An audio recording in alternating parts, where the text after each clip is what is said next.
Well, welcome back to the next episode of Game of Crimes with Murph in the Morning. If you're new to the show, you've come to the right place to see and hear some of the best true crime content anywhere. Today's guest is Dana Ridenour, a retired FBI agent with extensive experience working in long-term undercover roles. This is one you want to hear. But before we get into her story, I got a couple things for you today.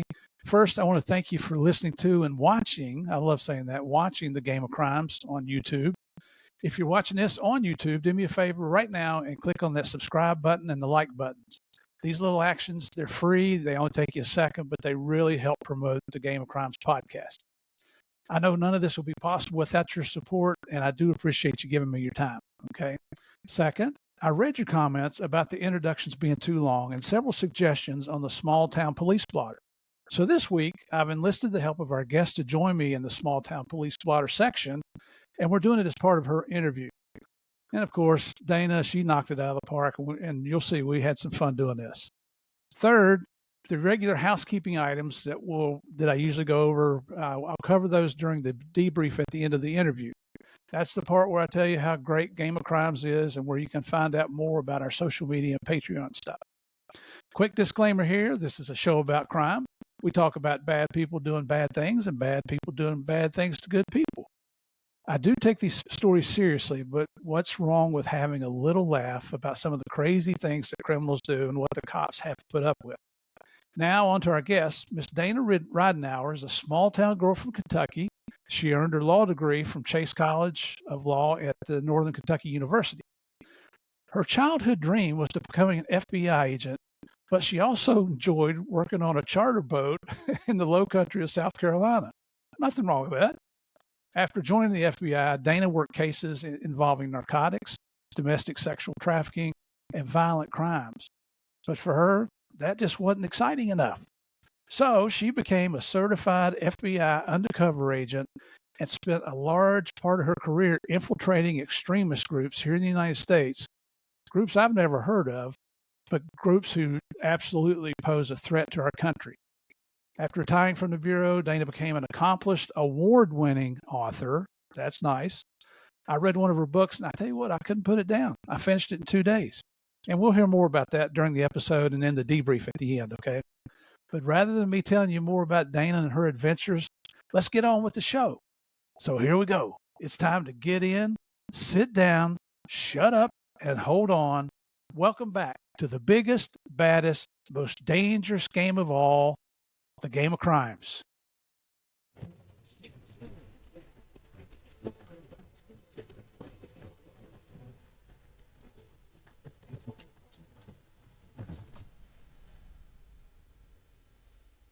Hey, everybody. Welcome back to Game of Crimes with Murph in the Morning. Another spectacular episode coming up here.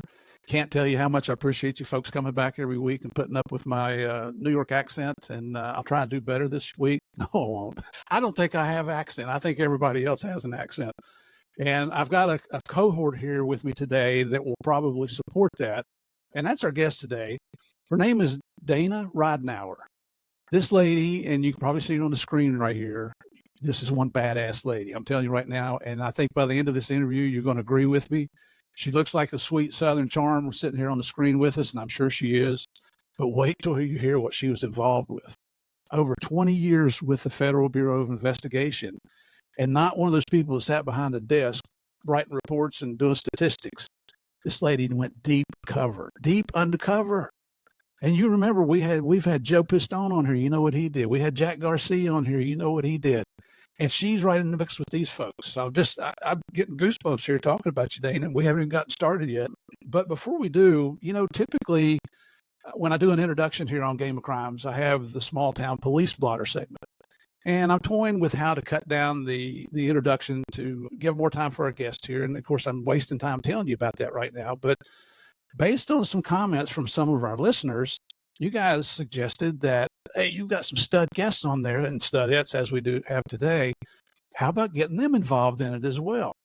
So I didn't tell Dana anything about that until this morning, and I just sent her a cold email and said, hey, would you mind doing this? And if you do, could you do it anyway? And you know what? She's a trooper. She stepped right up to the plate. She is our guinea pig here. So we're going to see how this goes. We've got stories today from Indiana and Florida. And so I'm going to let Dana start out here. And Dana, welcome to the show. I should have said that right at the beginning. Well, thank you, Murph. I'm so happy to be here.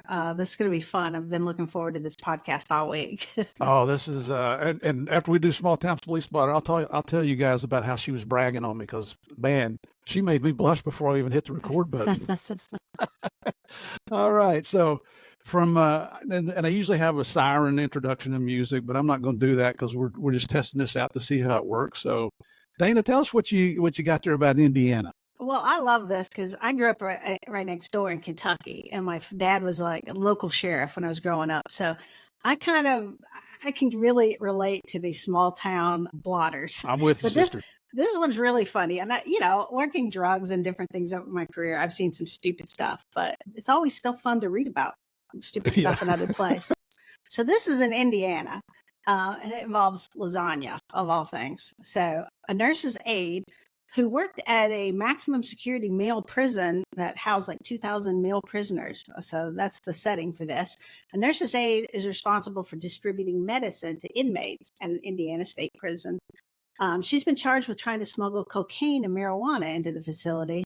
Now, okay, that's not uncommon, right? Right. Now, she did it with a bowl of frozen lasagna. Now, that's a little different, right? This is how she gets caught. I love this. So, as alleged, Regina Davis, 46, arrived for work earlier this month at the Indiana State Prison, where the property of all of the employees, including their lunch and dinner, has to pass through the X-ray machine.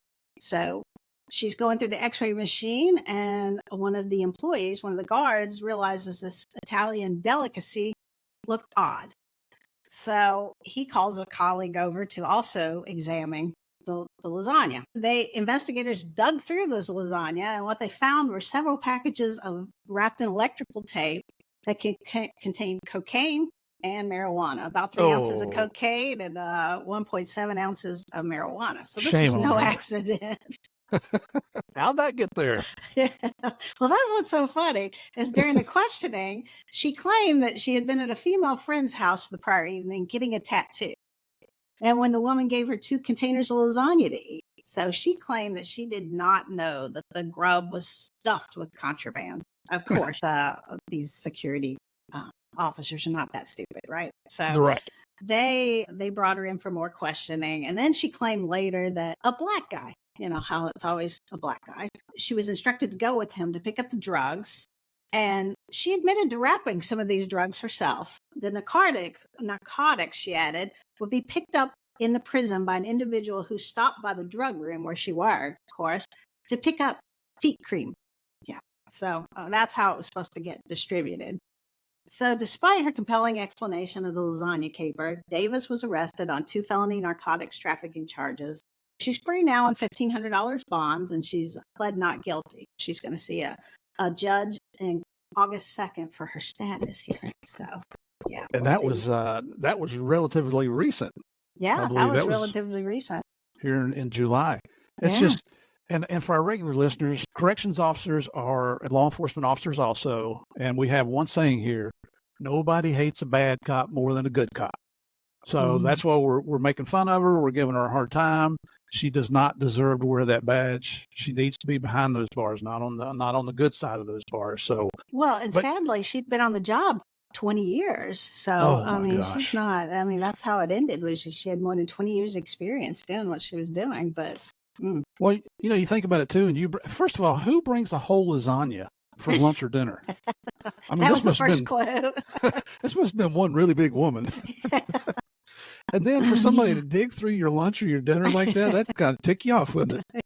It would, but good for those correctional officers who realized something was not right. Yeah, absolutely. That would have been a special lasagna.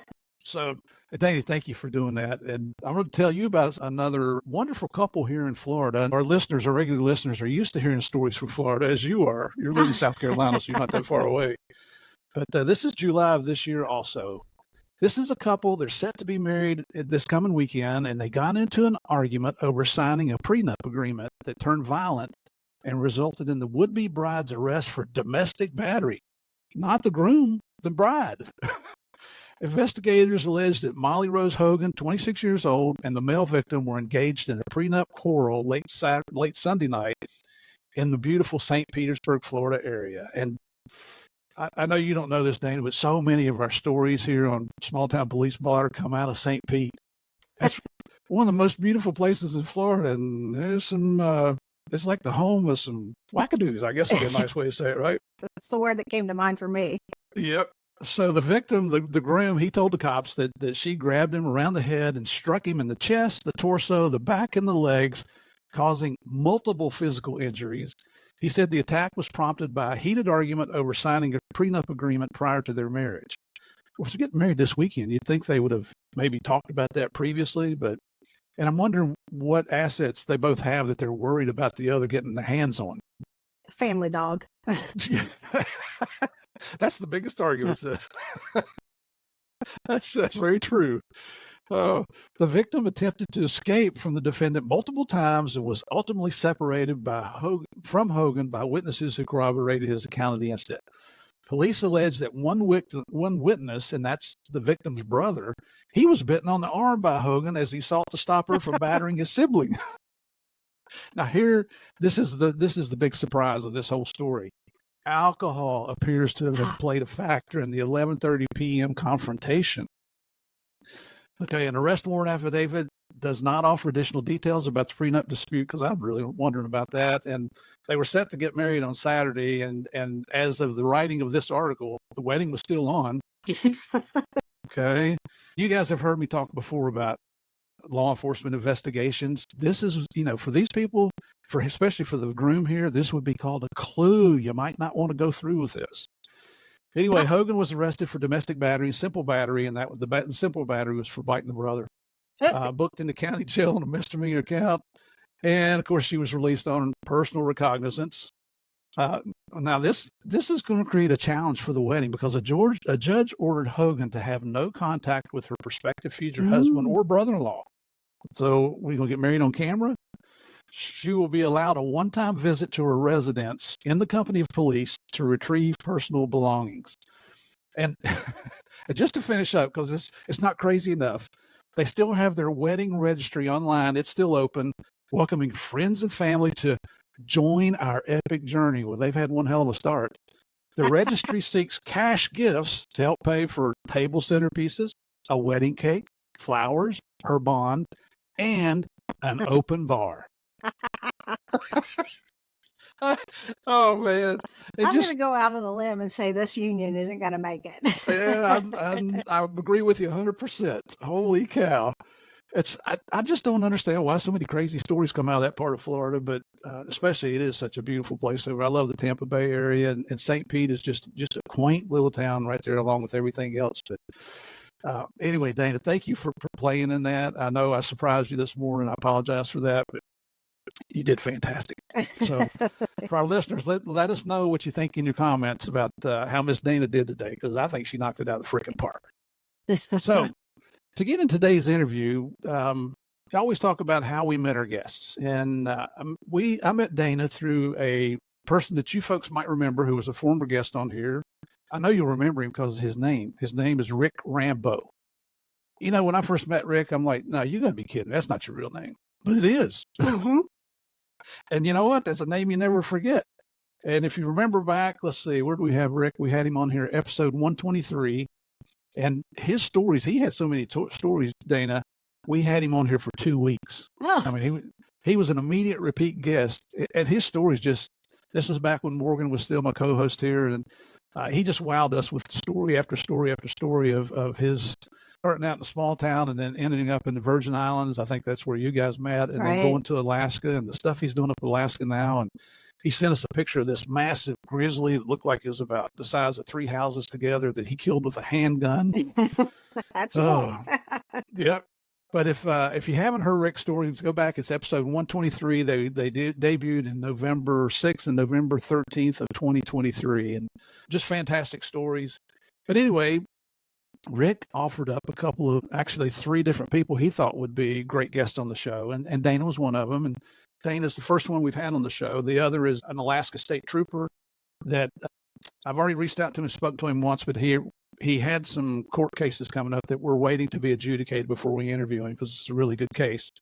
And then you guys have a mutual friend over in the Virgin Islands that you worked with, who I believe is the police chief over there now, that just based on what little bit you told me about him on our pre-call and what Rick had told me about him is just unbelievable. It's the stuff that movies are made of. Yeah, bad movies. Oof. So I'll be getting him on here, I hope soon. I'm going to reach out to him soon here. To get started here, Dana, we like to find out more about your personal side as well as your professional career. I know that you grew up in Kentucky, right? That's correct. And in honor of that, you can see I wore my Kentucky Narcotics Officers Association shirt today. You need a Kentucky Wildcat something, though. You know, I'm a Wildcat. Yeah, I tell you what, though, it depends in Kentucky. If you mention the wrong team, you might get beat up. Oh, I know. I just alienated half the state. The red half is all like, no, the Cardinal fans are turning off. So tell us a little bit about where you grew up, your family dynamics, if you have brothers and sisters, things like that. Okay. Well, I grew up in Kentucky, Meade County, Kentucky, and my dad was a sheriff for 4 years down there. That was in the days when you couldn't run again, you 4-year term. So he did 4 years. So I was a sheriff's kid, which is always a whole different set of problems. But it taught me how to negotiate with people. I could really get along with people who were like growing marijuana in the backyard and then the honor students. I got along pretty much with everybody. So it taught me good job skills that I would use later. But I grew up in Kentucky. I was in the band. I know, band geek. I'm not saying anything. We went on a school field trip when I was a sophomore in high school. So I was 15 years old, and it was to Washington, D.C. And we went to the FBI headquarters. So when we went to the FBI headquarters, we did the whole tour, and they brought out the Tommy machine gun, and they were, shooting. And I was like, oh, yeah, I want one of those. So I need one of those. So I was obsessed with becoming an FBI agent from the time I was 15 on. So all my high school yearbooks say good luck in the FBI. And I was obsessed. I started reading everything I could on the FBI. And of course, my dad had been a police officer, and he did everything from small town, just police officer to sheriff to ended up a U.S. deputy marshal for a while. So he had a little bit of experience on all levels. So he was a good role model for that. But my dad wanted a lawyer and not another police officer.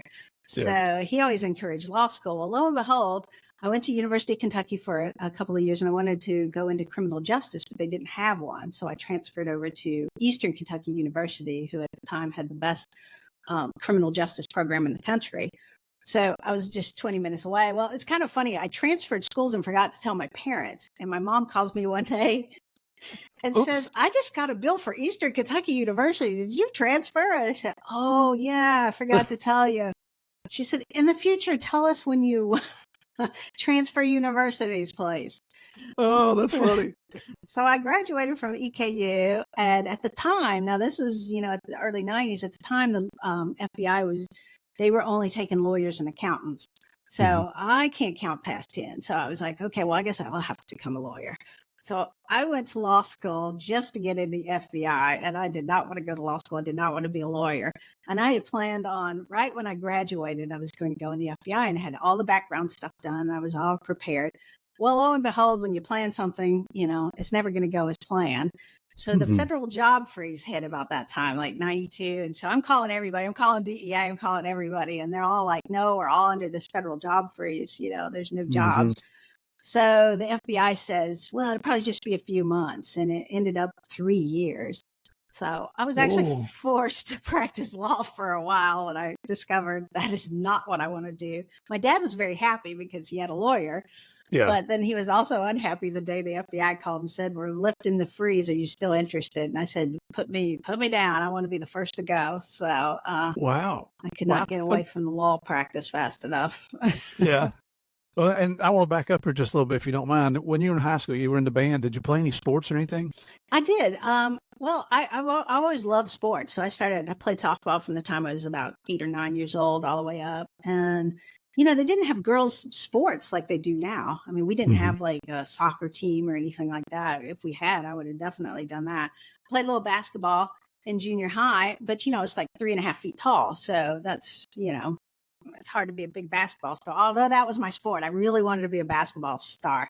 And then when I got to high school, our band director, there was a rule you couldn't play basketball and be on the band because they were practiced at the same time, things like that. So I went home and told my mom I was going to quit band and play basketball. My mom's like, "You're 3 foot tall. You're never going to get a college scholarship, but there's a chance for a music scholarship. So you need to stay in band." And so I did. I stayed in band, but I always think I could have been that next great, short little guard. Oh, absolutely. Absolutely. What instrument did you play in band? Clarinet. And that wasn't my choice either. My dad, who's always looking for a good deal, came home with this clarinet and said, "Here, I found this today. It's a really nice one. I got a good deal on it." I said, "Dad, I want to play trumpet." He goes, "No, you want to play clarinet." He said, "Your friend Alicia plays the clarinet, so you should play the clarinet." I'm like, "Well, I really wanted to play trumpet." So I didn't even get to play the instrument I wanted because my dad got a really good deal on a nice clarinet. Well, he's a very practical man. He was always looking for that bargain. And really, how tall are you? I'm 5'2" now, but I probably was 3.5 feet in 7th grade. I grew a little bit in high school and a little bit in college, but yeah, I made it all the way up to 5'2". Almost. Well, I'm going to make you feel better because my wife and I are 2 daughters. We adopted in Colombia. We lived in South America. The oldest one is 4'11", and the younger one, they're both 30 years old. They're about 7 months apart. They're from different cities. She's 5'1", so you got them beat. Oh, well, there you go. I'll just have to hang out with them. I'll feel tall. Good things come in small packages. That's it. Yeah, never underestimate that small package. They'll surprise you. How did you pick UK? Is that you wanted to go to school there? Oh, I grew up with a basketball in my hand from the time I was in the crib. So in Kentucky, 2 things, basketball and horses. So I grew up with a love for basketball. And I just remember watching basketball with my dad, sitting with a giant bowl of popcorn from the time I was probably 4 or 5 years old. Basketball was always something we watched. And it was always UK basketball. So I was in love with UK and wanted to go to UK. I didn't even look at any other schools. I picked my university based on the basketball team. How sad is that? There you go. Now we all got priorities. Well, these kids go on all these trips and they go look at the universities and they really think it through and their major. And I went because of the basketball team. So good for you. And you said Kentucky, horses, basketball. What about bourbon? Oh yeah, bourbon.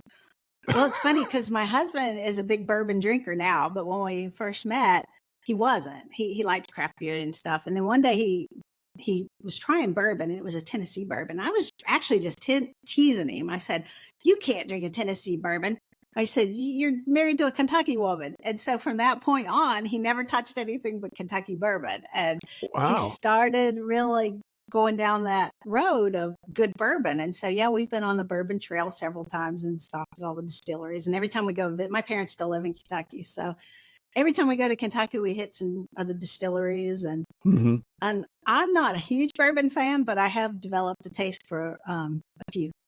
So, yeah. When we went to, I think it was the KNOA conference, because we went to one of the other law enforcement. I say we, my old DEA partner, Javier Pena, and I, we have a keynote speaking business where we tell the true story about Pablo and all that stuff. And one evening, they always have evening events that a company or corporation or even a law firm will sponsor for all the attendees. And I think we were in Lexington. It could have been Louisville. I don't remember, but the evening's event was they closed down a bar and it was a bourbon tasting. Oh. And they didn't have any, was it Pappy Van Winkle? Yeah, you didn't get any Pappy on that one. Didn't have any of that in there. And I don't drink alcohol, so it really didn't benefit me other than everybody wanted to be my friend because I was a designated driver, get their drunk asses home. Oh yeah. And they were drinking your bourbon. Oh yeah. Murph, go ahead and order this one. Just they won't know the difference. So, but that is one thing Kentucky's known for. It is, and some really good bourbon too. Really good. Yep.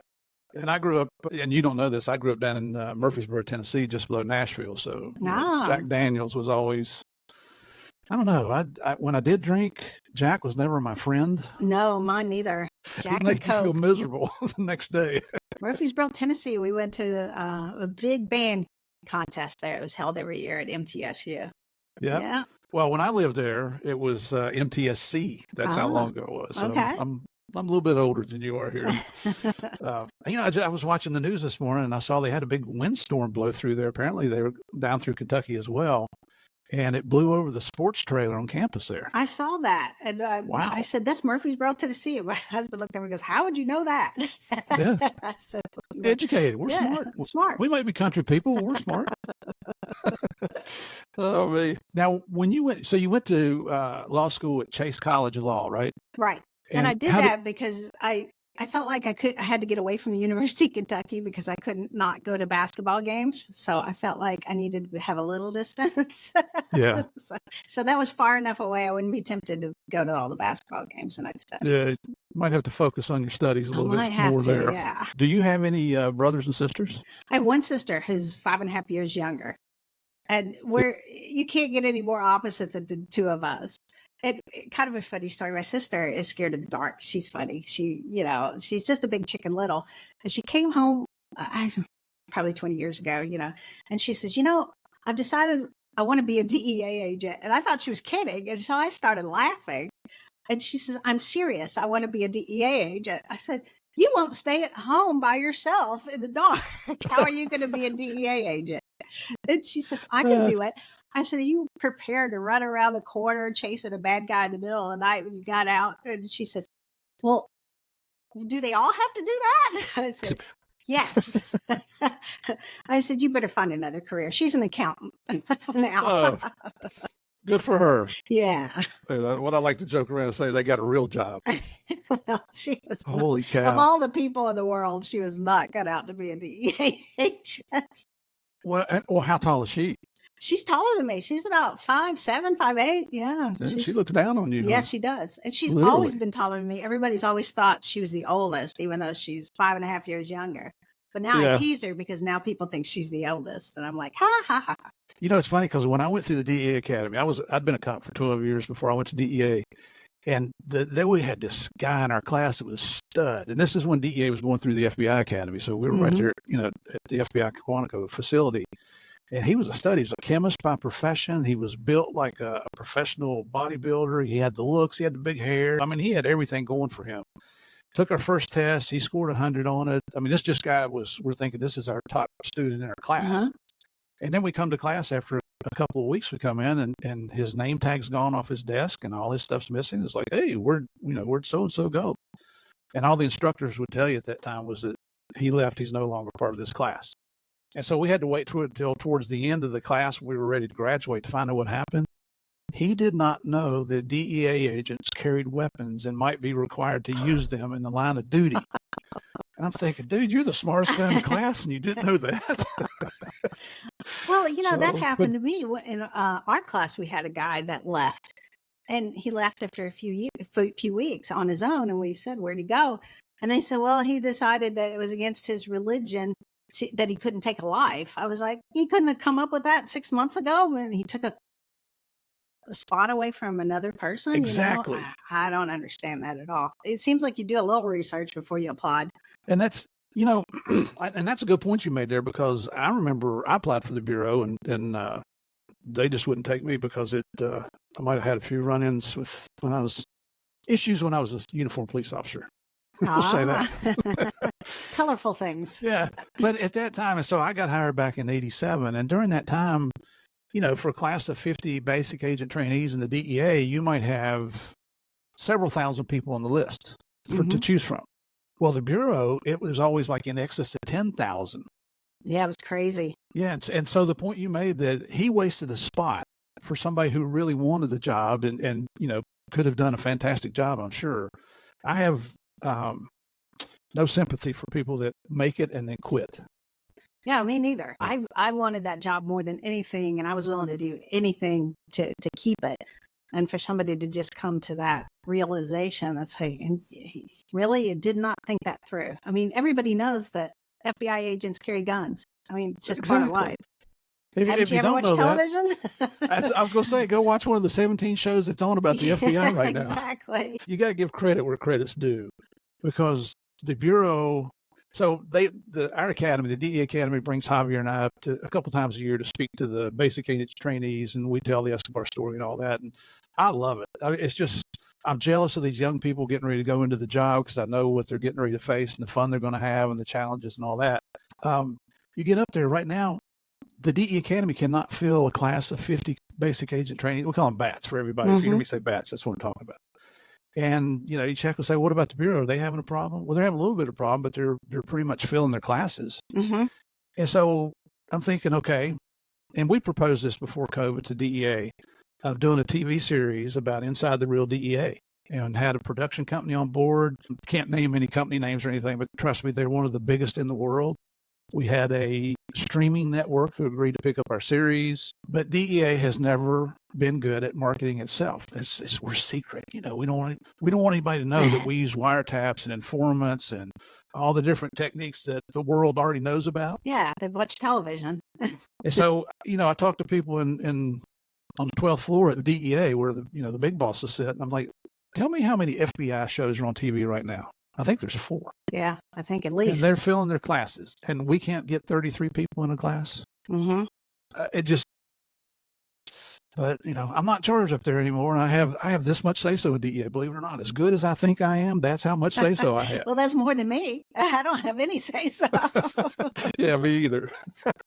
I'm not sure I get in the building anymore. Well, it's kind of funny when the very end of my career, I ended up back up at the FBI Academy as a class counselor, and I volunteered to do it because I'd spent so long undercover that I wanted to do something to kind of get my head straight again. So I ended up as a class counselor, and that's when that television show, that awful television show, I'm probably going to get in trouble for saying this, but you know, Quantico was on television. And it was the first night it was on. And so I went into the class and we're all sitting there and I said, okay, how many people watched Quantico last night? And of course, every hand went up. And I said, how many people think that's what your next 16, 17 weeks are going to be like? And there was a couple of people that raised their hands and I said, they should be fired right from the start. So I was like, we are not going to be running around naked in front of each other. We're not going to be running around up and down the halls in our little towels. And we're not going to be shooting people the first day, you know, so get that out of your head. But I was like, I watched that show and I was like, this is utterly ridiculous. But it amazes me. People watch that stuff on television and think, oh, that's real. That's real. It really happened. It wasn't even filmed at Quantico, for heaven's sakes. I think it was filmed in Canada or somebody. Well, it's the same way with Narcos. I mean, if you've seen the Narcos series on Netflix, yeah, I have. I certainly hope most people realize that not everything you see there is true. There's a lot of literary licensing employed, but we've done a couple of tours through the UK, and we did a tour through the northern Scandinavian European countries. In Europe, they think everything in the Narcos series is true. So we do a Q&A at the end of every presentation, and they challenge Javier about, you were passing classified information over to the communist, you know, to the narcos and to the guerrilla groups. And I mean, we do have a lot of fun with his talk about his sex life because they really made him out to be a gigolo there on the series. But it's amazing what people believe just because they saw it on TV. I know. Crazy. But overall, it seemed like they did, of course, obviously take a little literary licensing, like you said, but the series I thought turned out really good. I mean, my husband and I are really picky about what we watch when it comes to, you know, anything law enforcement because most of it's preposterous. But we both were like drawn in by the series, and we just sat there at the, you know, and we ended up watching it again because we were like so excited. It was so good. But they did a good job, really good job. They did a fantastic job. And just one quick story, because I know our regular listeners have heard this before, but they brought Javier and I down when they were filming season 1 down in Colombia. They did all the filming down there for seasons 1 and 2. And so we were out in Hollywood the next year starting to work with the writers for season 2 of Narcos. And the creator is Eric Newman, and he's got a real nice office. He's got a viewing room with the big plush chairs and the popcorn and the alcohol and all that stuff. And he's like, hey, you guys want to see the first episode of Narcos season 1? I said, sure. So he said, well, just understand, we haven't done the editing yet. We haven't done the colorization. We haven't added music. This is just very raw footage. So, okay, we're ready. So we go in, we get our popcorn. We're sitting there. And we watched about 15 minutes and got up and walked out. Oh. Told him, hey, Eric, we're going to go back to the hotel. We'll see you tomorrow. And we got back the next day. And he's like, how come you guys left? I'm like, man, that sucked. Nobody's going to watch that. He said, you idiots. It's just the raw footage. Wait till you see the show. They haven't put the magic to it yet. Oh, yeah. We were 180 degrees different. I mean, they did a fantastic job. And he's one of the neatest guys in the world you ever meet. So, okay. So let's stop talking about me and get back to you here. So you go to the bureau. You applied in, was it 92 or I 91? think I applied in 92, and then the job freeze hit. So I finally got in 95 was when I went off to the FBI Academy. So now you really don't have any law enforcement experience. Oh, I wanted to ask you too, but before we get into the bureau, what kind of law were you practicing? Well, I was working at a small law firm in Georgetown, South Carolina, and we did a little bit of everything, but I was mostly doing divorce, child custody, slip and fall, personal injury, all that kind of stuff. And I just, like I said, I hated it.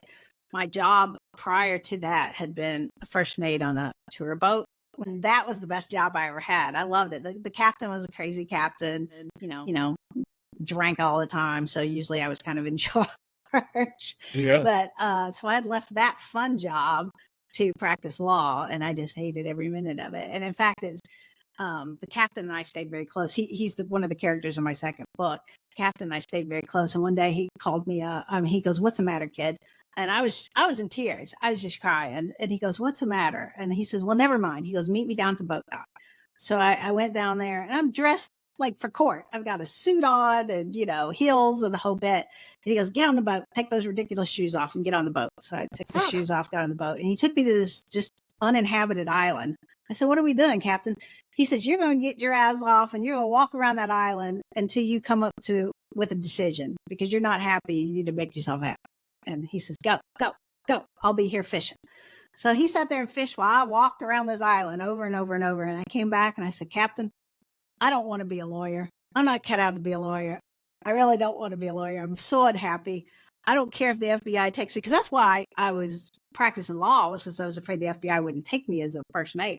I said, "I don't even care if the FBI takes me. I'm quitting. And can I have my old job back?" And he said, "Get back on the boat. That's good. You made your decision. Let's go back." So it was that decision that I went in and resigned from the law firm the next day. Luckily, the FBI came within a week or so and said, "Oh, we're lifting the job freeze. Do you want to continue?" So, but that's how much I hated practicing law. I mean, I can't sit behind a desk. That is not my personality. I can't do it. I'd even turned weird colors. I was like a gray. I wasn't even a human color because I was 70 hours in an office, just miserable. Yeah, I'm definitely an outdoor girl. I like to be outside. I like to be running and gunning, and that was not my idea of a way to make a living. And so for our listeners, just remember those stories she just told you there, because we're going to talk about her writing career after the FBI and some of what you just described there. I remember reading in your book. Mm-hmm. Yeah. So we'll talk about that a little bit later. But how did you pick Georgetown, South Carolina, being from Kentucky? Well, we had always gone down to the Grand Strand area of South Carolina for vacations from the time I was about 6. And I loved South Carolina, and I loved the ocean, and I just loved everything about the beach and the surfing and everything. I'm a beach girl. Loved it. And my dad would always laugh and say I would cry from Myrtle Beach all the way to Florence on the way back to Kentucky. And I'd sit in the back seat and say, "When I grow up, I'm going to live in South Carolina and you can't stop me." He said I had to listen to that every time. So he finally bought a little condo down there in like Garden City. And so when I got old enough, as soon as I was like hit those teenage years, I said, "I'm going to South Carolina and getting a job for the summer. I'm living in the condo." And I was a responsible kid. It wasn't like I was drinking and partying and having, all that kind of stuff. So they really didn't care. They let me kind of have the run of the place in the summers. So I'd always felt like South Carolina was always like my second home, and I loved it so much. And where I'm living now is Beaufort, and that kind of came across a little later because I'd always been north of here, about 3 hours north of here. And then when I was in college, I had read the book Prince of Tides by Pat Conroy. And he described the low country of South Carolina in such beautiful words and prose that I road tripped down in college to see Beaufort. And I fell in love with Beaufort. And Beaufort back then especially was this teeny little town with nothing going on. And I was in love. And I thought, one day I'm going to live in Beaufort. And for 21 years, I tried to get the FBI to send me to South Carolina, and they never did. So I had to retire to finally get here living permanently. But so when it came time I graduated law school, and I knew I didn't have a job with the FBI yet. I thought, well, what am I going to do? And I thought, well, I'm going to move to South Carolina regardless. So I moved on to South Carolina and started working with Captain Zandy. And then I took the bar. And one day my dad calls me and said, you need to retake the bar. I said, why? He goes, well, you need to pass the bar. I said, well, Dad, I passed it the first time. He goes, and you're working on that damn cruise boat? He says, get your butt out and get a real job. Get a job in the law firm. He says, do you really think the FBI is going to want some first mate working on a stupid tour boat? I said, well, I don't know, but he was Could probably be the beginning right. of your undercover career.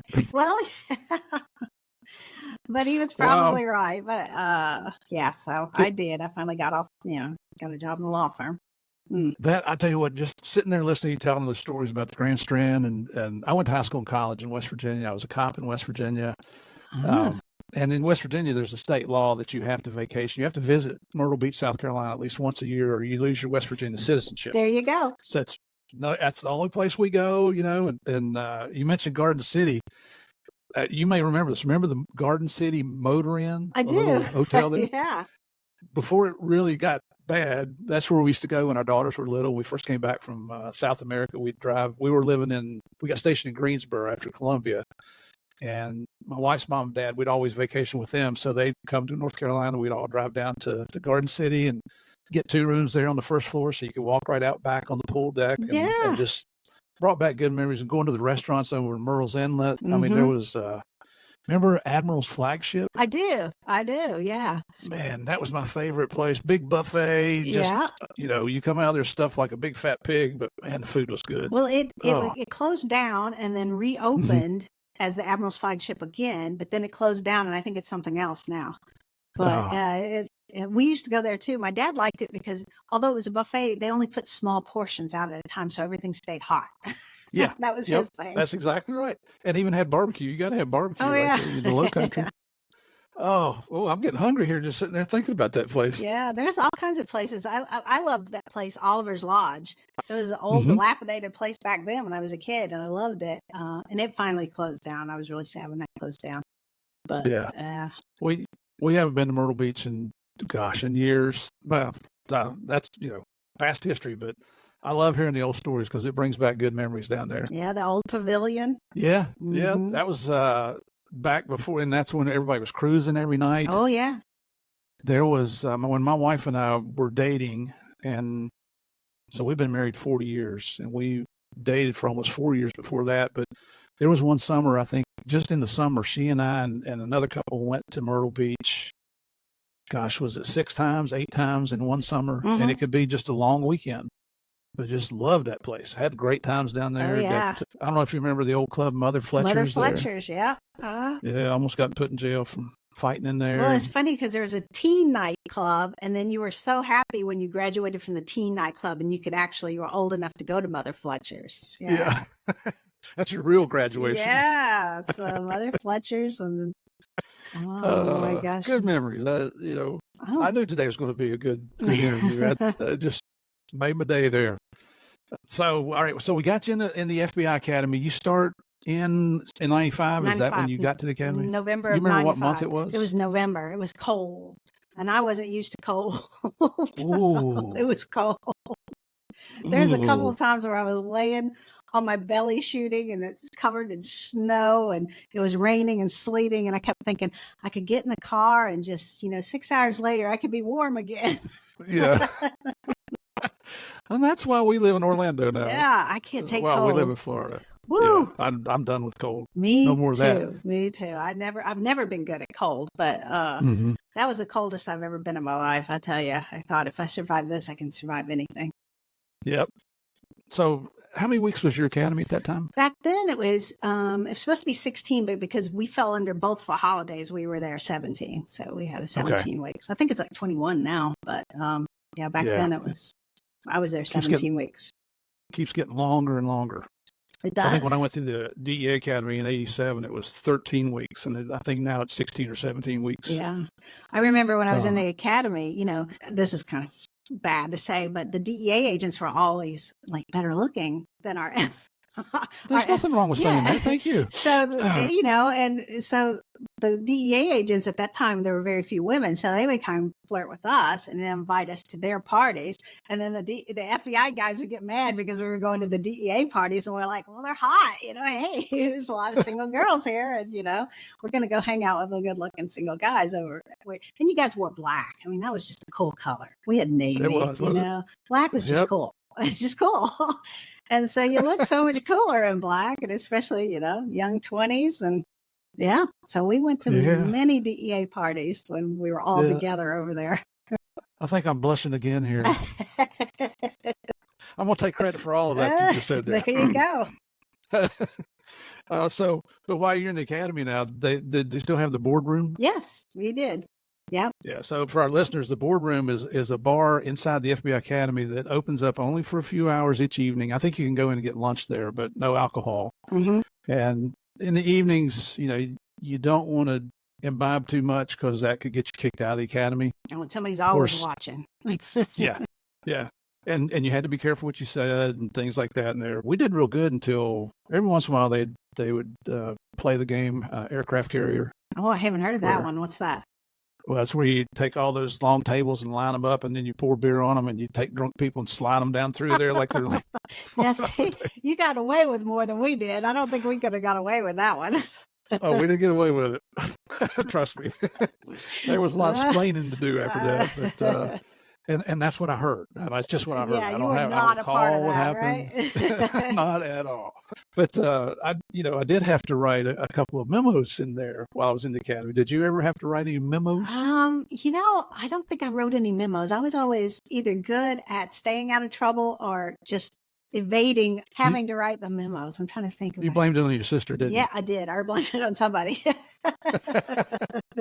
And for the listeners, a memo is where if you've done something that the academy thinks either you shouldn't have done or you didn't do right, you got to explain yourself in writing. And what it's doing is trying to teach you the government way of writing memorandum and the government way of writing, which is always in third person. There was I guess there was a reason for doing it.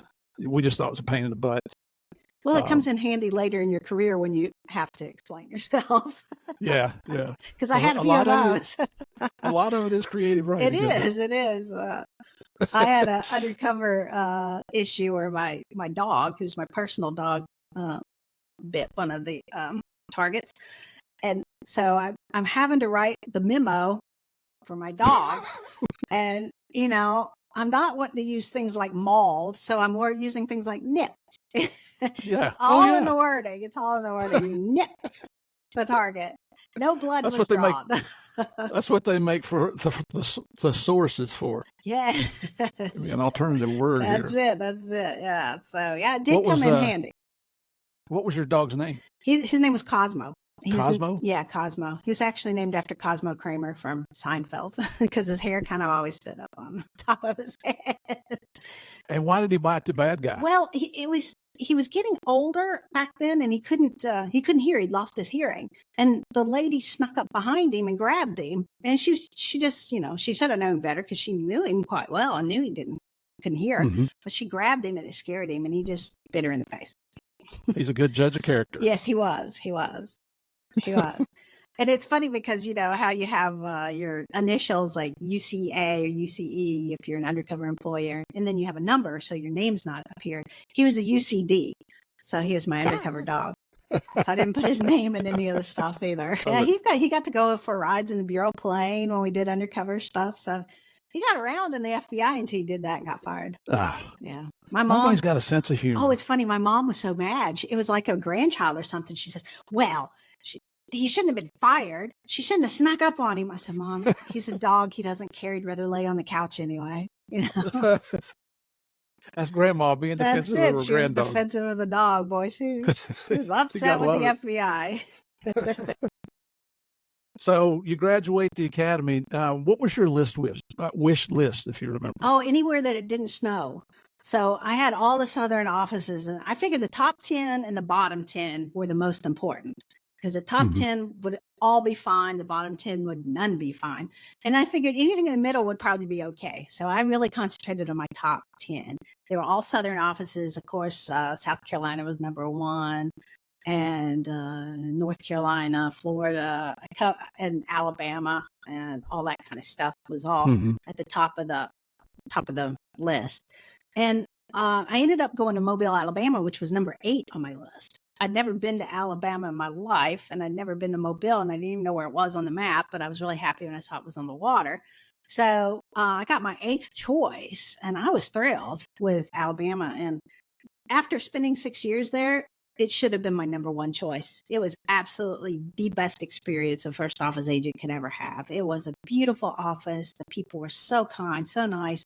The support people were all deep South Southern people who love you to death. They take you. I never spent a holiday by myself. Being single, they always took me home. Of course, they were always trying to set me up with their grandson, but I always went home with somebody. It was just the sweetest, kindest, most wonderful people in the world. Well, the bad part about being in the best office in the FBI is my second office, I chose to transfer to the San Juan division to go to St. Croix. And I went from the best division in the FBI to some type of hell that I still can't describe. Oh. And it's notoriously the worst division in the FBI. And there's the FBI way and the San Juan way, and the two never meet, And so I was glad I had 6 years of experience before going down there, first of all. But I thought everybody was like nice and kind and helpful until I got to these other FBI offices, and I found out, okay, yeah, not so much. Nobody, not so much at all. Now you're in the U.S. Virgin Islands, right? Yes, I was in the U.S. Virgin Islands. Yeah. In St. Thomas? St. Croix, actually. St. Croix. We have very dedicated people that work in San Juan and work in those outlying offices, but it seems like the politics, the culture, there's a lot of challenges that I didn't grow up in that kind of culture. I probably wouldn't do real well. Of course, I didn't grow up in a Colombian culture either, and it worked out pretty good, but we learned to adapt and overcome. But you also hear about the danger involved with it. And the only time we've ever been to the Virgin Islands was on a honeymoon cruise. Right. And I think we went there one other time. But it was, people always warned you about the danger. Don't be out at nighttime alone. You got to go in groups. And if you can, don't go out at nighttime at all. Stay at your hotel and just go to the bar there, the restaurants there, and so forth. And I'm assuming that's all true. It's all true. It's all true. And, it's a beautiful place, and it's a beautiful place to dive and spend time on the beach. But it's also, I think per capita, our homicide rate was higher than like New York and Baltimore and all those places like that, per capita there, and it was all drug related. And of course I was assigned to HIDA because I'd been on the HIDA task force, in Mobile. So I was assigned to HIDA task force, in the Virgin Islands, all of course run by DEA. That's all we did is just drugs. And the other side of it was corruption. All my fellow FBI agents, they were working the corruption side of everything. And it was insane, between the drugs and the corruption, it was a very dangerous place to be. And I say that it's a hardship duty post for the FBI. And people always think I'm joking when I say that. I said, no. It was really a hardship duty post. I said, you got to remember, it's nearly a third world country. You're paying 3 to 4 to 5 times higher for any food you're eating. And the danger is just, it's real. And you can't hide. You're on an island of, 55,000 people, I guess, at the most. And you can't hide. You're 21 square miles. There's nowhere to go. Nowhere to go, Well, during our pre-call, you were telling me about just trying to prepare dinner and going to the grocery store. Yeah, you'd have to go to 3 grocery stores just to get enough stuff to fix dinner, because you'd get them, they'd be out of bread, and this one would be out of milk, and this one would be out of everything. And you get home sometimes and the stuff that you bought was already spoiled because it probably sat on a boat in the heat and not properly refrigerated before it got to the grocery store. There's plenty of times when I just had to throw things away. I'd get it home and it would just already be spoiled. It's not the illustrious paradise that the travel brochures lead you to believe. No. I mean, if you're staying at that beautiful resort on the beach and you're diving, that's great. But when you're working and living there, it's a whole different way of life. Yeah, and it's for our listeners, if you haven't heard Rick Rambo's interview, you should go back and listen to it, because he talks about the danger factor and having to fortify his condo or his apartment that he was living in, and just things that shocked me. I had no idea things like that were going on, especially in a place like St. Thomas or St. Croix. Yeah, the Bureau put cameras on all of their condos. I think they did DEAs too. Our tech guys came down there and we did all the federal agents. Yeah, it was crazy. So we had cameras on all of our places. At one point, it got so bad that my supervisor wanted us to kind of all stay together at one of the FBI agents' houses on the other end of the island. And I didn't get along with that guy great. And they wanted me to go stay with this guy. And I mean, he's married and everything. It wasn't anything like that. But he didn't have enough bedrooms for everybody. I'm not sleeping on the floor. So one of my DEA partners was right down. They lived in the same condo, and he was just right down. So I grabbed my dog under one arm and grabbed my pillow in the other and went and knocked on his door. And his wife answered the phone and I said, "I've been ordered to spend the night with an agent." I said, "He didn't specify which agent, so I'm spending the night with you." And she started laughing. She says, "Come on in, we got a guest room." And that's what I did. I spent the night in his guest room. So I technically wasn't violating any kind of orders. He was an agent and he was a federal agent. I just wasn't the one that my supervisor thought I would be staying with. But I was like, this is silly. I'm not going all the way to the other end of the island when I've got a guy right here. And I told him, I said, "We're safer than anybody because there's 3 of us at least. 2 DEA, 1 FBI, all staying in one complex. If somebody comes in here, at least I've got 2 other sets of guns. You're out there in the middle of nowhere. We're sitting ducks out there." Yeah. And here's what I'm really loving about the story you're telling is because our regular listeners have heard we might pick on the FBI every once in a while, and they might pick back, but it's all good natured. And you're hearing here's what really happened. And it is true. A lot of law enforcement, pretty much all law enforcement in the United States will pick on the Bureau, but it's because one of their responsibilities is they have to investigate corrupt cops. It's not that they choose to do that. Right. That's their responsibility. We pick on each other. It's all good natured, but here's worker bees that know how to get along as brothers and sisters in the law enforcement culture and look out for each other, take care of each other, got each other's backs. So when you hear me, if I am picking on the Bureau, it's all in jest. Did I have some issues with the Bureau along the way? Absolutely, especially as I moved up. When I became an SES, when I retired, it was a very ugly relationship that left me I was the subject of 5 open OIG investigations, Office of OIG, Office of, what the heck does that stand for? Is it integrity? OIG. No, Office of Inspector General. Yeah. Office Inspector General. Jeez. Something like that. Okay. I had a senior moment there. And it was all administrative BS. There was no substance to what it was at all. They took me on, and I'm just hard-headed enough like you that I'm not going to back down. Let's go. If we got to go, let's go. And the funny thing was, I retired before those were a conclusion was reached, and that meant everything just went away. That's great. People say, "Well, you lost your job because of that." Well, have you ever heard of Netflix? Did you ever hear of Narcos? Yeah. You might want to look at my background a little bit. Now you know why I retired. Well, and there's so much on television with that too, that law enforcement agencies can't get along. And I'm sure in some cities it is like that. I was lucky enough that everywhere I went, I got along really well with all my federal partners, as well as my state and local. I'm the first one to say, I love the local police. The local guys were my friends.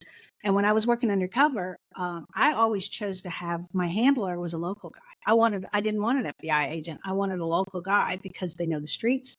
They know the bad guys. They know, they just have a history. And I don't know. I just enjoyed working with the local guys. And I got a little heat sometimes because they're like, "Oh, this needs to be an FBI job." I'm like, "Yeah, find another undercover." Because I want a local guy. And all of my handlers that were local were superb. I mean, just absolutely superb. So a lot of that stuff they see on television is just such bullshit. I mean, I worked in Haida in Alabama, and I worked on Haida in the Virgin Islands, and I had the best relationships with all the agencies. And I have to say, we couldn't do it without each other because you're in an island that small and there's not enough federal agents with each one. Like there weren't enough FBI agents to do a search warrant. If we didn't have DEA and we didn't have the marshals and we didn't have ATF, we couldn't pull off a search warrant because there just wouldn't be enough people. Yeah. I preferred, I guess because of my local police background, I always preferred working in a task force situation. I loved it in Miami because we did have enough agents there that we could do things, but we also always had, one guy, still a friend, Rick Rogers from South Miami PD, he was always with us. And then later on, like of course, Columbia, you got to work with them down there because you have no jurisdiction. But then in North Carolina, we had 5 agents trying to cover 26 counties with no task force. Yeah, that's crazy. Still friends with a lot of those guys down there. And even in Atlanta, the couple times I was there and other places, they it always seemed like they had better tech equipment than us, and that primarily because of asset sharing. They would invest the asset monies they got from investigations into decent equipment. And there was one Davidson County Sheriff's Office. I could call those guys at 2:00 in the morning and say, guys, I need you out at 3:30. They'd be out at 3. Right. I mean, just so responsive, responsible, experienced, like you said, knew the area. Love seeing cases go federal. Yeah. Yeah. So there's a lot of bennies to that. I agree with you 100%. Well, and after 9/11, most of our drug assets were pulled and put towards international terrorism. So I found I was a drug agent with nothing. I didn't even have buy money. I had to either resort to asking the local PD for buy money or go to DEA. And of course, being on the task force, that was great because I had all the equipment. But DEA bought all that. The FBI wasn't buying anything at that point. And so I felt like the poor little kid, with holes in her pants going to somebody begging for equipment or begging for money because the big bad FBI wouldn't give me any anymore, Yeah, I understand completely. Which is crazy if you think about it, because post 9/11, that's where we should have been putting some money because, where else are these terrorists going to get that kind of money, other than the drug trade, but they weren't thinking like that. And well, it seems like it's common sense, but we both know common sense isn't common. Especially in the FBI, I will be the first to say. Let's just say Washington. Yeah, well, there you go. Upper management. Hey, players, this is the end of part 1. Part 2 comes out, as always, on Tuesday. In the meantime, Game of Crimes is now posting interview videos on YouTube. You can find those at Game of Crimes Podcast, and I ask that you click on the subscribe and like buttons. On social media, check us out on Facebook and Instagram at Game of Crimes Podcast and on X at Game of Crimes. Also on Facebook, type in Game of Crimes fan page and join us for some fun. Our website is gameofcrimespodcast.com. We've got a lot more information there, including all our episodes, the book list, which contains the books written by our guests, Game of Crimes merchandise, and more. And for more content, join us on patreon.com/Game of Crimes. I have several monthly episodes that range from silly to serious, so come on over and join the fun. In the meantime, everyone stay safe. We'll see you tomorrow for part 2.